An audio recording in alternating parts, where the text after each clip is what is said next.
Billy Mitchell, primo joystick dude, amazing in the maze, he ain't gonna lose. Blue men in the corridors singing the blues, a perfect game goes down. Billy's on the move. The King of Kong, A Fistful of Quarters, is a 2007 American documentary film.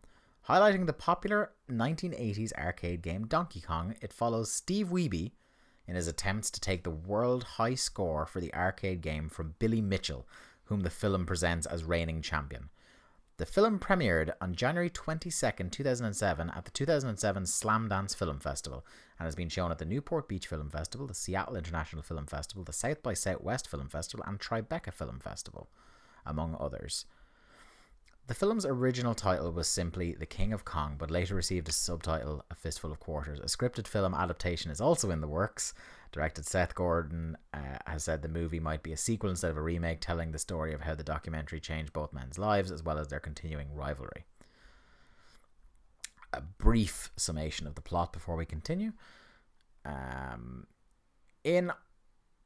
No, do you know what? I can't, no, because we need to... This is unlike, right, because this is the first time on the book club we've done something that isn't a video game. Yes. It is a documentary about video games. Yeah. This won't be the last time we do it. This is the first time we do it. So we need to do things a little bit differently rather than discuss the plot, because it's something this is going to be akin to a movie review, and it's the first time we've done anything like this. Mm-hmm. I'm a man who loves a documentary. Mm-hmm. I fucking love documentaries. As long as I can remember watching films, I have loved a really good documentary.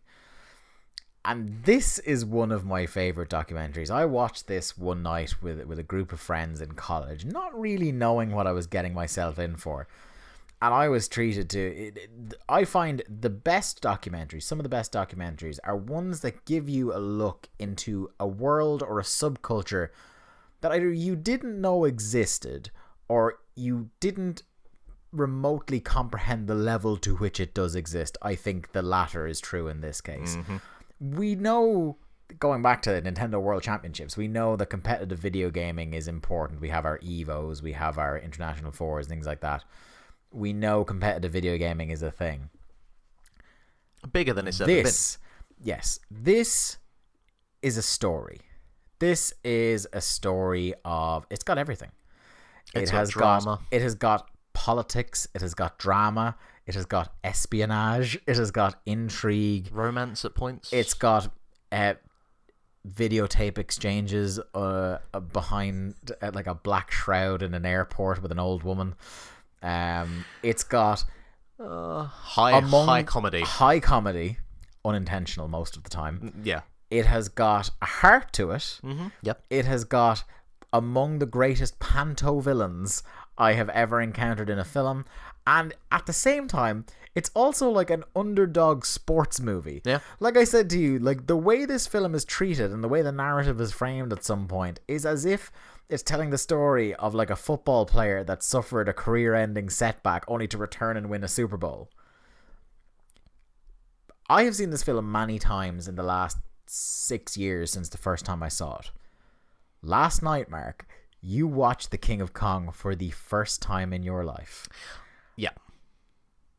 Your thoughts? You want to kick us off? You have notes, so I do. What I'm going to do is I think I'll get you to kind of chip through your notes. Sure. We'll go through the movie in order, the thoughts that were occurring to you at the time.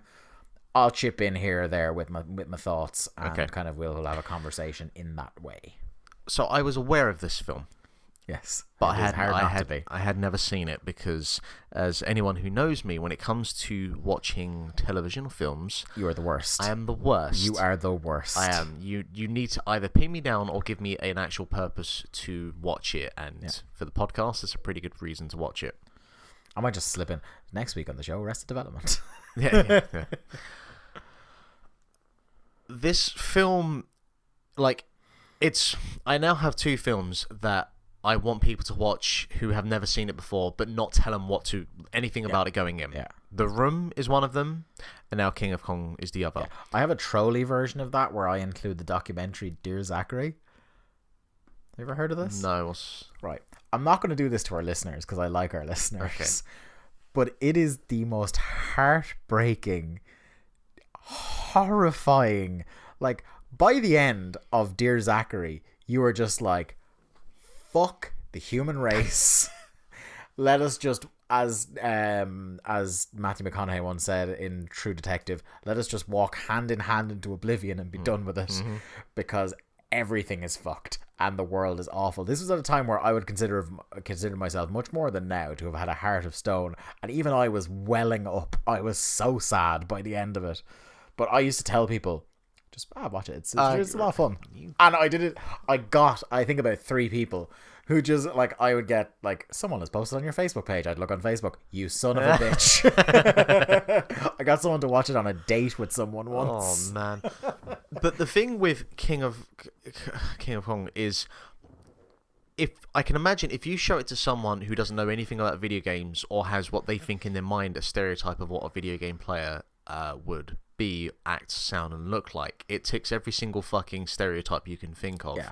And even but also, us, at the same time, like, it's not in a way as to, like, actively make fun of. Oh, no. But it's like, it's as if to go, these are real people, and they're really fucking weird. Yeah. But, like, cool. Yeah, You know, you do you. There's just a complete lack of self-awareness for everyone in this film, bar maybe 1 or 2 people. Yeah.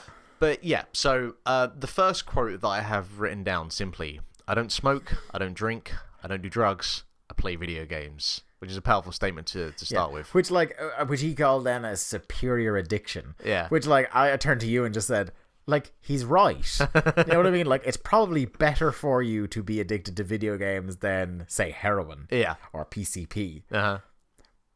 But you couldn't have picked a worse man or way to phrase to say these things. Yeah. Next, was this the man with the drapes that said that? And the Ronnie mustache. Next, Walter Day, the champion of man, the world's video game referee. Yeah, the founder of Twin Galaxies, yeah. Who are kind of like the I would say the organizational body of the kind of the people who record scores of arcade games.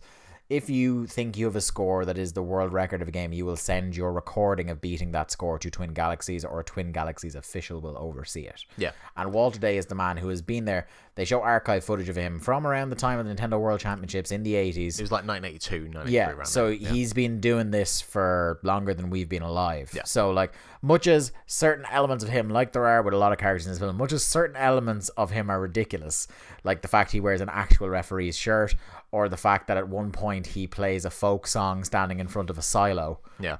For no reason. I tell you what. And like, I hope not, but there is a moment in the film, every time I've watched it, where I'm like, does he live in his car? I really hope he does. He's a lovely man. Like, a little weird, but he's a lovely man. You mentioned it as we was talking about this. And only having briefly watched some clips and one episode, but most of the characters in this film are straight out of Arrested Development. Straight out of Arrested Development, or straight out of, like, a documentary, like a Christopher Guest documentary, like Spinal Tap. Yeah. Or Best in Show, the one about dogs, which we should watch because dogs are so good. But it's even worse and better in some ways. Because it's not scripted. It's real. It's people. These are real people. So that's Walter Day. So I can't work out if he is like a low rent indie referee, because he's always wearing his fucking referee shirt as well. But there are also, like, there are kind of like nods. It's not mentioned as being an shirts. It's not, apart from when he does his song. Then he's wearing like a duffel coat and a hoodie. Well, it was cold. And inexplicably like beige slacks. Fuck's sake. There are like a lot of implications that in the film, but no one ever really, apart from with Steve and Billy, no one really pays attention to, like, most of these people do have real jobs also. Yeah. You know, but that's not important. Yeah. So you have Walter Day, you have who's one of my favorite people in the film, his assistant referee. The guy who spends most of the film in his little talking head segments in a Doom 3 shirt. I have seen this man at every independent wrestling show I have been to, or some equivalent, since I was 17. He is the old. very definition of, like, a parody character you would have, where every single time he appears on screen, he pushes his glasses back up his nose and says, actually. Yeah. That kind of guy.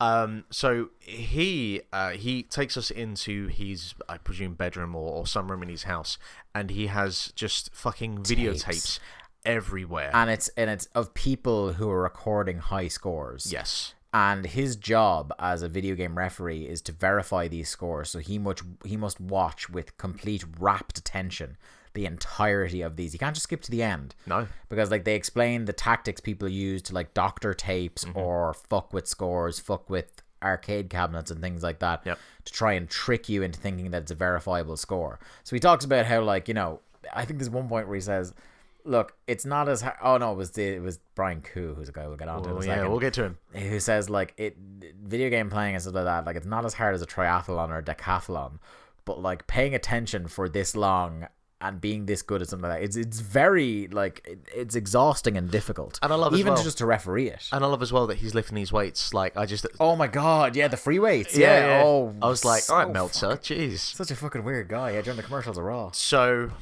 maybe it was just a shirt. Then we get to him, Billy Mitchell. Oh, I thought you were going to go with Brian Koo first. No, you got to explain Billy Mitchell to get to Brian Koo, don't yes. You? So Billy Mitchell is what you could describe as the main antagonist of this film. Yeah, he looks like I think I nailed it last night. You did. He looks like Nick Cave. Yeah. If he was in Wham. Yep. Or what was the other one? But with the sensibilities of Brent. David Brent. David Brent. Yeah, David there's a touch of the Brent. There's a touch of the David Brent about a lot of people in this film. Yeah. He wears an American tie at all times. Nope, no, not at all times. Oh, not all times, no. He switches it out for some equally spectacular ties. Yes. He has a hot sauce company. He wears high-waisted mom jeans or mom slacks. Like, they are very high-waisted. The shirt is always tucked in. He has a fabulous mullet. He has a fabulous mullet. He has a very large cell phone on his his belt clip. Yep. He has a mysterious arm candy wife that my college friends had dubbed Old Woman Young Boobs for reasons that will become apparent to you very quickly if you watch the film. Yeah. And he is, at the time of this, the world's highest point scorer in Donkey Kong. But also, curiously, a hot sauce magnate. Yes. Of some note. Whatever. He is the mind behind Ricky's Hot Sauce, and he appears to own one, if not a chain of restaurants. Yeah. Because he is like, a lot of his interviews are him sitting in the kitchen of a restaurant. Yeah. But they never talk about the restaurant. No. It is just assumed because a lot of different scenes in the film take place in this restaurant, it must be his restaurant. Well, we get like a little scene where he's kind of shuffling some bottles of hot sauce around. Ricky's Hot Sauce, it was called. Yeah. But his backstory, and they talk about the 1982 championships where him and his friend Steve, the lawyer guy. Yeah, I'll get some names. So basically, in Billy's Steve words, Sanders, in Billy's words, who was a guy that was supposed to be the number 2. Yeah, but are you about to? Basically he lied about his score. Yeah, he doctored his score. Yeah, and in Billy's words, I played him at Donkey Kong and I beat him to a pulp. And then we get this bit where people are talking about, like, there's this electricity around Billy Mitchell. Yeah. And I'm just like, and he's got this thick as fuck, in the present day, not in the backflashes. In the backflashes, he's got the worst tween, like a couple of sprigs of hair mustache you've ever seen. It's depressing. But like in the current day, quote unquote, he has got this thick black bushy beard. It's not very long, but like the hair coverage, it's got a density to it. Yeah, it's incredible density to it, and this hair. This it's not even quite a mullet. But it was around this point It's just like, he must straighten it with an actual iron. It was at this point here, as people were heaping praise upon him, that I just looked at you and you looked at me, and I was like, what the fuck am I watching? I know, yeah.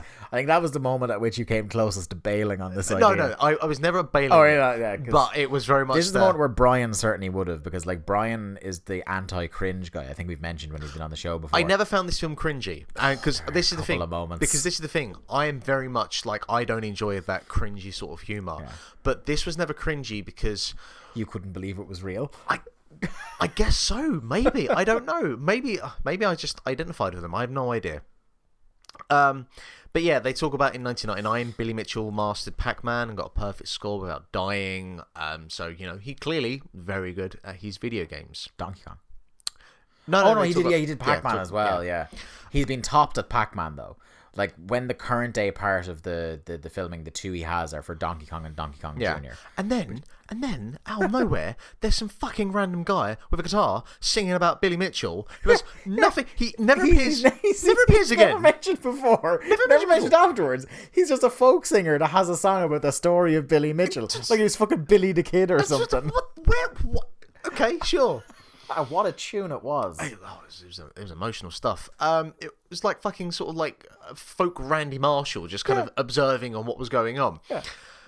And then we get to Steve Wiebe, who is him and his wife are the only normal people in this film. Yeah. Well, I'd actually argue the kids are more normal because here we go. So Steve Wiebe, in his own words, he was laid off from work. Yeah. He's not part of this community or this subculture. No. He's a guy who liked video games, like you said, got laid off and just kind of went, I'll fucking have a pop at it.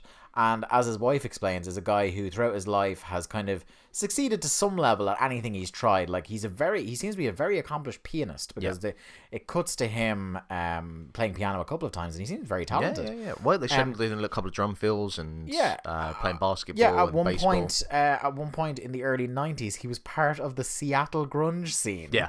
Which that was one of the ones that I had forgotten about the film. Like there were things that I remembered. Like there are things you can never forget once you've seen this film, but there are little the music between the notes that I had forgotten, and that was one where I was like, could you imagine this guy may have been on the bill with some incredibly famous bands. Yeah, but he was a high school football star. The key thing as well. The key thing from all of this is that it's clearly a guy who has a tremendous amount of talent and skills, but never managed to become the best at something, or really kind of put his name out there for something. Yeah, there was a montage of them explaining occasions where he could have kicked on and become a top tier athlete or a top tier something, this or that, but could never get through the glass ceiling and would bottle it kind of at a big moment. Yeah.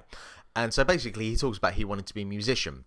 At this point, Pictures of You by The Cure starts playing. Yeah. And I again soundtrack in this game as well. And again, I'm like, this film. What the fuck is going on? Okay.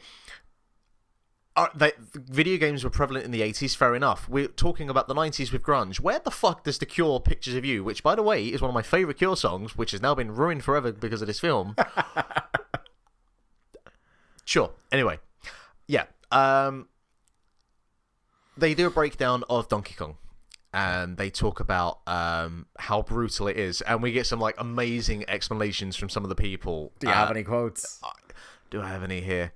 It's just carnage, pretty much, yeah. I haven't got anything here off the top of my head, but it shows Steve as well. He's got a kind of clear piece of plastic, and he's drawing. He's explaining diagrams. how people are saying it's chaos, it's carnage and stuff like that.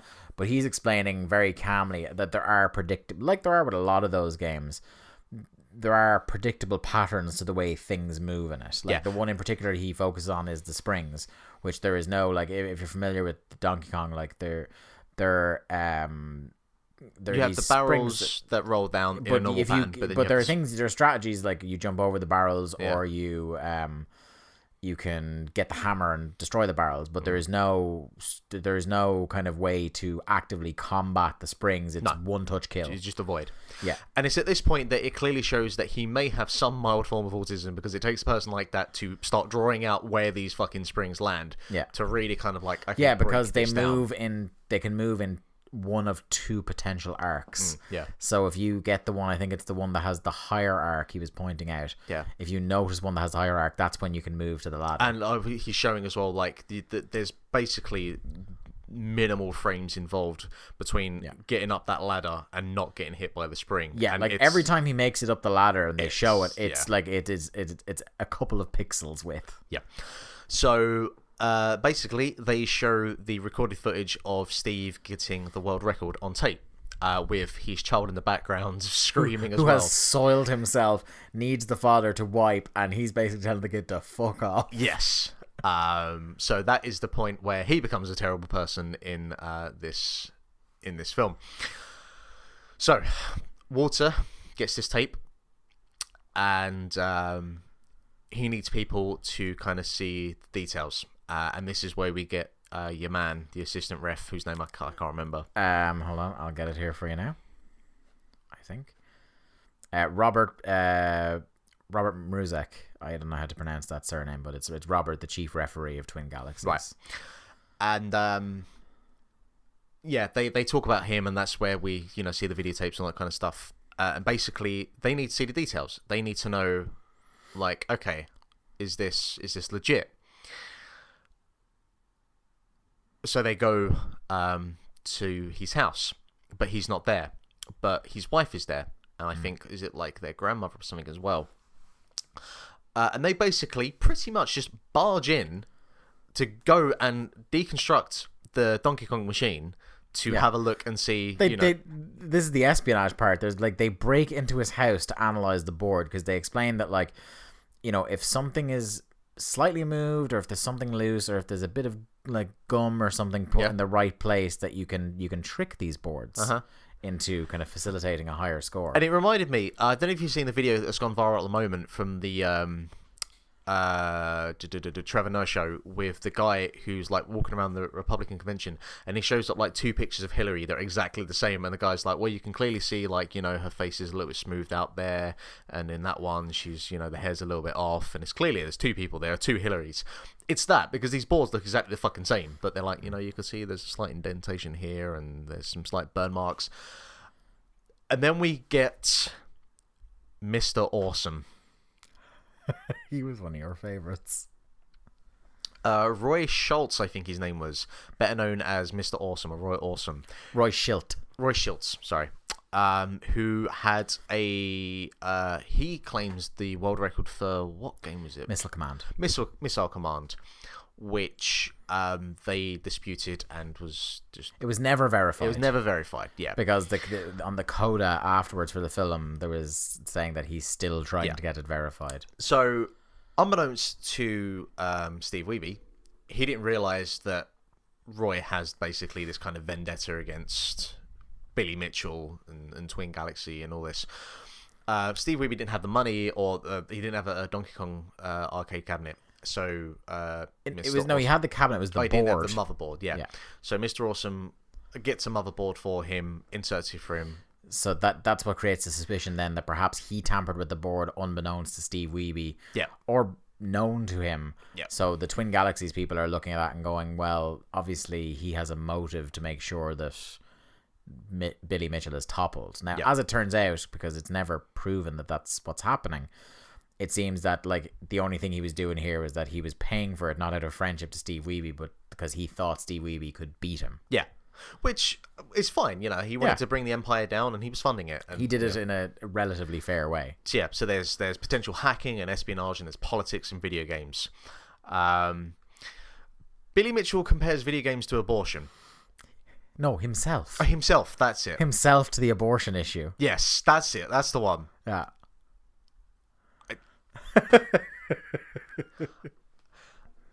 I was like, did I hear that correctly? That's at the point where you're really like, okay, this man is working on another plane to everyone else. The Karate Kid soundtrack starts playing because, of course, it's going to happen. Fun Spot, the mecca of arcade games, where the superstars hang out. Essentially, Steve Wiebe decides, well, if they're not going to accept my high score with my Donkey Kong arcade cabinet, I will go to Fun Spot, and I will do it there, where everyone will be, and it can be in a live platform where there can be no disputing. I got the high score if I do it on that cabinet. They talk about the kill screen, and so with Donkey Kong, basically there's no real kind of end of the game. Once you get past the final screen, it goes back to like the first screen for about 5 seconds, and then Mario just dies on his own, and that's it. No one's ever gotten to that point on that particular machine in Fun Spot. And they also talk as well about how that machine is notorious, and how the kind of RNG, the sort of random number generators and shit, seem to be a little bit more brutal with that one than others, which I do get a kick out of. We then meet Brian Kerr.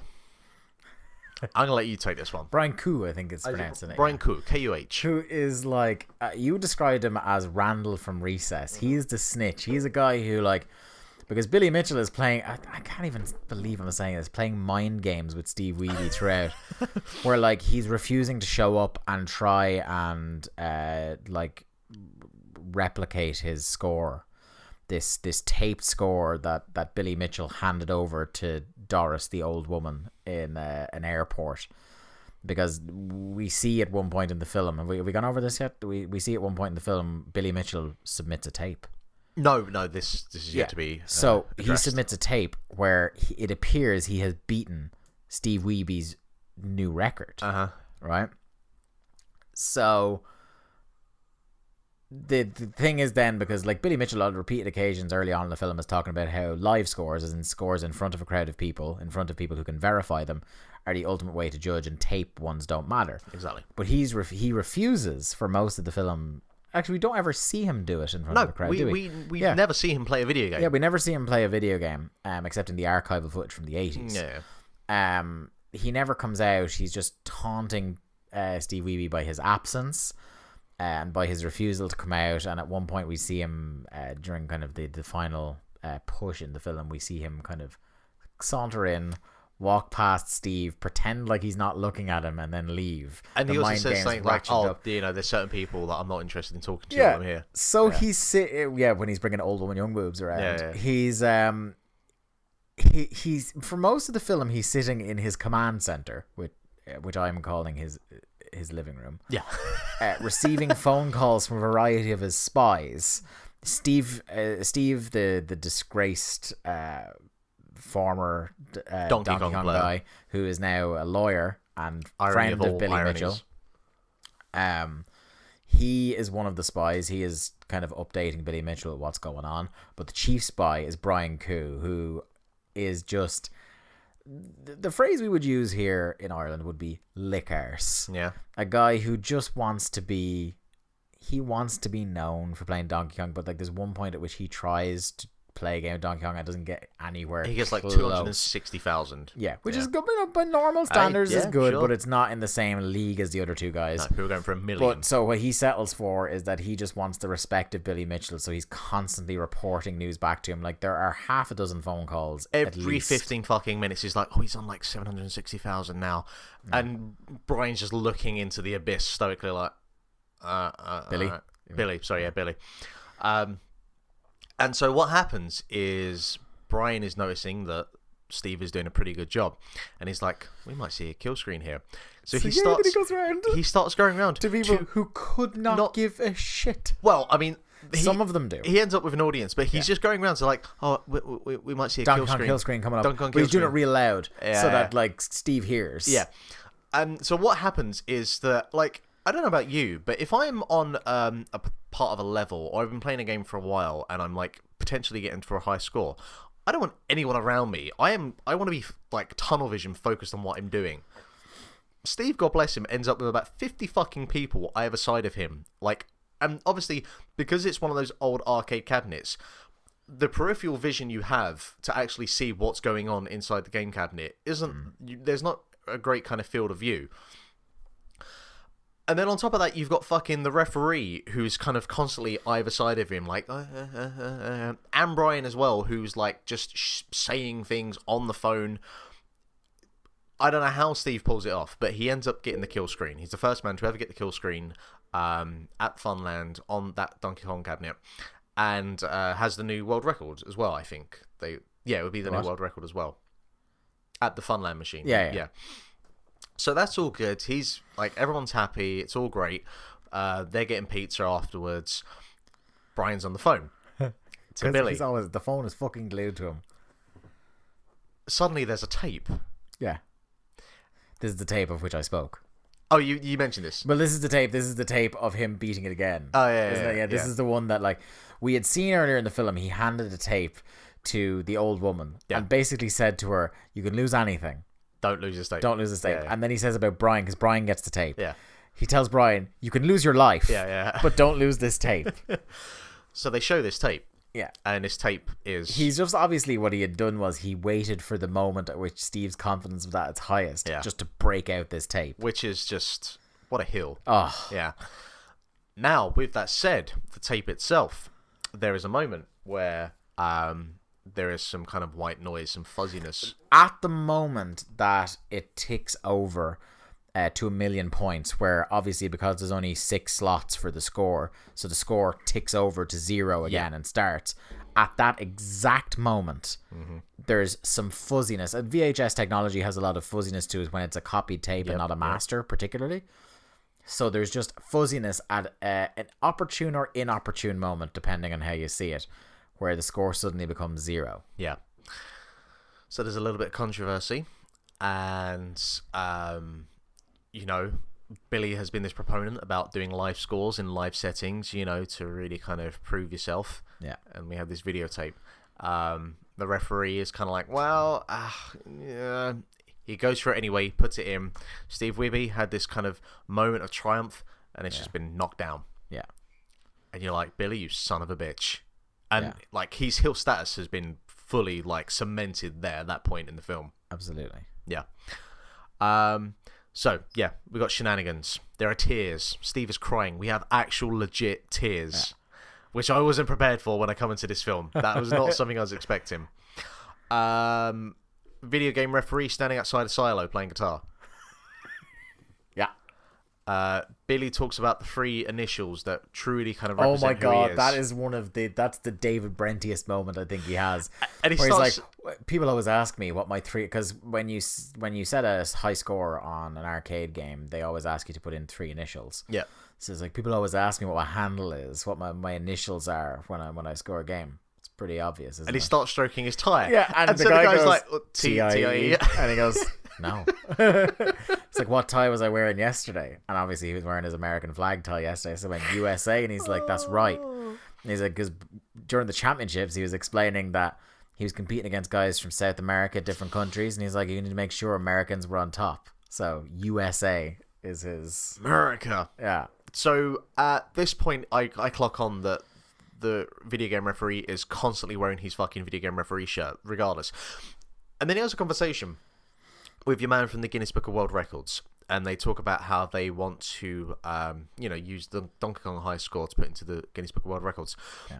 And Walter, the referee, he is sitting there in his office or whatever, wearing his fucking referee shirt, having this conversation. But, like, with a headset microphone, but also with the sound of the phone call blaring out through speakers. Yes. Thus rendering the headphone part of the headset mic completely redundant. Indeed.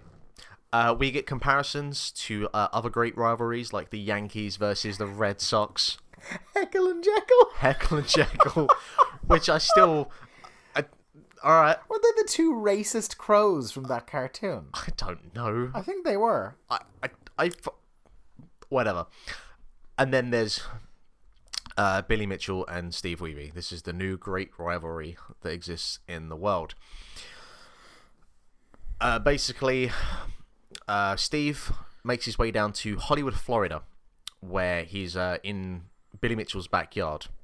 And basically, he has 4 days to try and get the world record. Mm-hmm. And so the next 4 days, and he brings his family down as well. They have like a little party before he leaves, and they're like, oh, good luck, hope you do it. His kids are just like, what the fuck is all of this? What is going on here? And then, and then we get 4 days of Steve trying to get the record with Billy's lawyer friend, who's kind of sitting on the whole situation. He becomes the new Brian, basically. Brian's still there. Yeah. Floating around like a little snake. And then the best fucking bit of this film... Well, best bit of a few. I think it's the evening before last. All the video game players, they're in a restaurant, and they're sitting down to eat. And Steve's like, oh yeah, just whatever. And then suddenly, Steve and one of the other players kind of come in, and they weren't invited. And they're sitting on their own, doing their own thing. And then your lawyer man walks straight out, and he's on the phone to Billy like, they've come here uninvited. I don't know what's going on. And then he's talking to the cameraman. He's like, "Oh yeah, Billy's not going to come here. He's not going to be here." And then he immediately drives past into the car park. But like in the most awkward, like he drives past, the camera sees him, the cameraman points out, "That's Billy right there." Yeah. And then like Billy drives so slowly around the restaurant and behind and like hides behind a wall. And like Steve kind of like jogs to catch up in the most and like on top of that as well. So for the first 2 days, I think Billy's been dropping your man off at the place, and he's like spy for him. But he's literally like, that's what, have we mentioned that this is like the reason this is taking place in this particular venue is that they deliberately went to Billy's hometown to try and draw him he's out. like 10 minutes, and so like Hollywood, Florida, yeah. And so Billy is driving him there. He drives him to the fucking venue and then drives off. Yeah. Oh, he's too busy. He's too busy. Yeah. Even though all we ever see him doing is fucking standing around in his restaurant, not doing anything, talking about America. And his tie. Yeah. And then, like, basically, Steve tries, but he can't do it. He fails to beat the high score. And yeah, that's kind of the last bit of the film, really, until the kind of credits roll. Yeah. Where we get the kind of triumphant news that Steve eventually does beat the high score. And there's also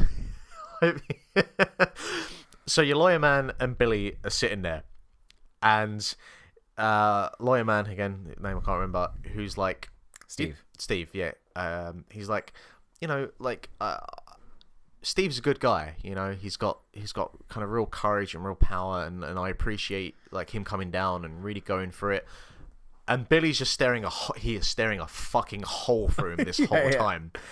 And then Steve looks at Billy and is like, "What do you think?" Billy goes, I don't really know anything about the situation. I don't really have any opinions. It's like, you absolute fucking worm. Yeah. And then that's it. And then, yeah, in the after credits, they announced that Steve actually does beat the high score, which was like, yay, because I also have a post script before we get into your impressions of the film on that. Okay. On July 26th, 2007, on the 25th anniversary of Mitchell's first record-setting performance, Mitchell once again played in public and retook the Donkey Kong record with a score of 1,050,200. Jesus. Though that score was then surpassed on February 26th, 2010 by Hank Chien, who was temporarily the world record holder of Donkey Kong. Mitchell reclaimed his title once again on July 24th, 2010, and it would be the last time he held the record. Oh no. As Steve Wiebe took it again. And apparently in the years since, his record, the record has been traded between Steve Wiebe, Hank Chien, and men called Wes Copeland and Robbie Lakeman. Okay. Each of those men have all held the title twice between this period. As of time of recording, Steve Wiebe has not held the record since 2011. But he, of the two rivals in this, he was the one to last hold the title. I'll give you some notable scores from Billy Mitchell's history, if you would like to hear them. Sure, go for it. So just to break down the stats, I'm going to see... So this is under his Wikipedia. He has a section called Notable Scores. So this is the complete history of Panto villain Billy Mitchell. First acknowledged highest overall score on Donkey Kong with 886,900 in 1982. Believed to have been, together with Chris Aria, the first to reach the ultimate split-screen level 256 in Pac-Man in the summer of 1983. Mitchell commented on this in 2016, claiming he had achieved perfection. Moved the record score for Miss Pac-Man to 703,560 in January 1985, still not surpassed until 2001 by his friend Chris Aria. First person to achieve a perfect Pac-Man score of 3,333,360 achieved July 3rd, 1999 at FunSpot Family Fun Center. As of September 2010, 28 years after settling the initial Donkey Kong record, this is the one championship Mitchell still holds, sharing it with 6 other players as of August 2015. Moved the record score of Donkey Kong to 957,300 in 2004. First acknowledged million-point score on Donkey Kong with that dodgy tape of 1,050,200 in 2007.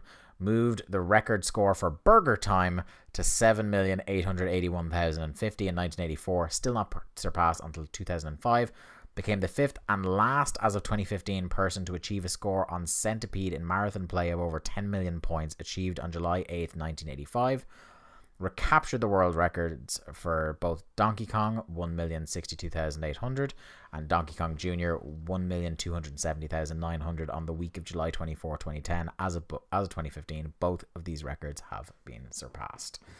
Mark, your final thoughts on this movie, and as someone who has just seen it for the first time, your elevator pitch and why other people should go out and see this, if they haven't been persuaded already. If you want to see Spinal Tap, but within the realm of video games, and actually happened, actually a real thing, you have to see this film. It's a subculture that I guess in some ways I am a part of, just by association, not if in nothing the same else. strata as they Jesus are. Christ, not in the same fucking universe. It's an amazing film. Billy Mitchell is one of the great antagonists of our time. And as you say, it's got like a kind of underdog story as well. Yeah, it has everything. It has everything. It actually does. And just my final detail on this film before we throw over to you for our game for next week. In December 2009, Steve Wiebe released a contemporary Christian rock album called The King of Song.